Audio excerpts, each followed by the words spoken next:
ja Markku on nyt asunnossa 9743 Northwest 37 Street Sunrisella.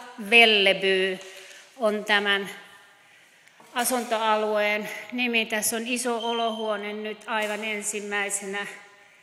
Laattalattia. Tuossa on peili, se ei ole luukku vaan peili.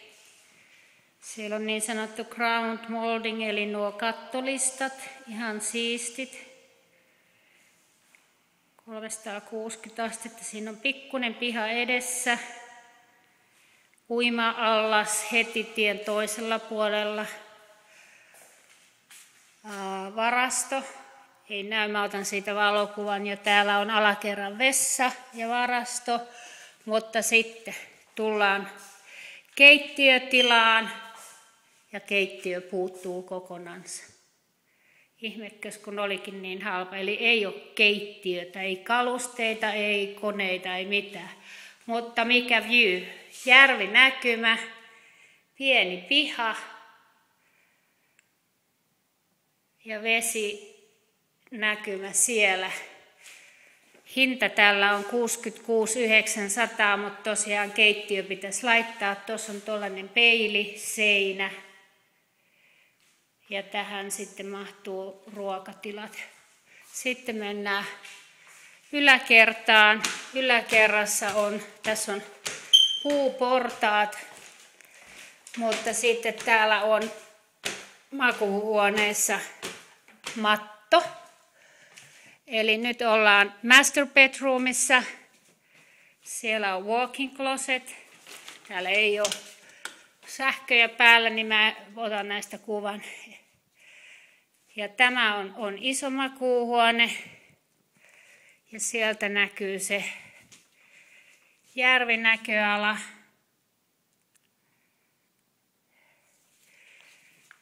Ja täällä on sitten niin sanottu master bathroom, kylpyamme. Ja siitäkin puuttuu tuo sinkki. Mutta tää on kaunis laatta kyllä. Laatat on siistit ja kaikin puolin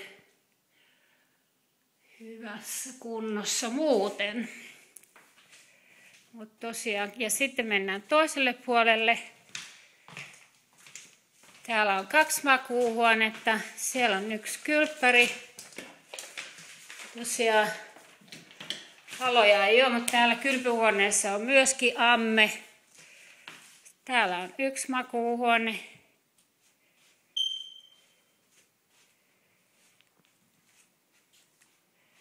Matto.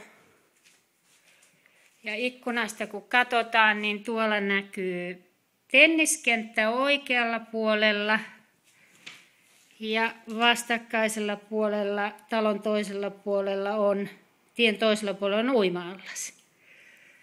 Ja siinä on joku barbecue-paikkakin ja roskikset tuossa on. Ja ihan tää on siistin näköinen alue muuten. Neutraalit värit. Täällä on sitten tää toinen makuuhuone. Tässä ei nyt mitään kovin ihmeellistä ole muuta kuin, että likaiset matot on syytä poistaa. Tämä on ollut vissiin lastenhuone, kun siellä on jotain kiiltotarroja katossa. Peilikaapit. Siis ylhäällä on 2 kylppäriä, master bedroomissa oma ja sitten näille pikkumakuuhuoneille omansa. Ja alhaalla on 1 vessa.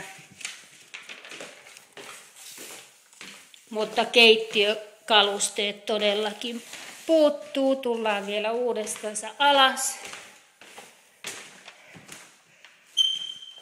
Eli tämä oli tämä keittiö.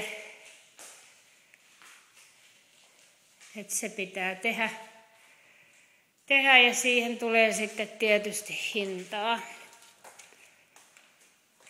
Ja käyn vielä tuossa ulkona näyttämässä. Siellä on koripallokenttä, tenniskenttä, eli tässä on tämä piha. etupiha 9743 ja siinä Nuima-allas vastakkaisella puolella koripallokenttä ja tenniskenttä.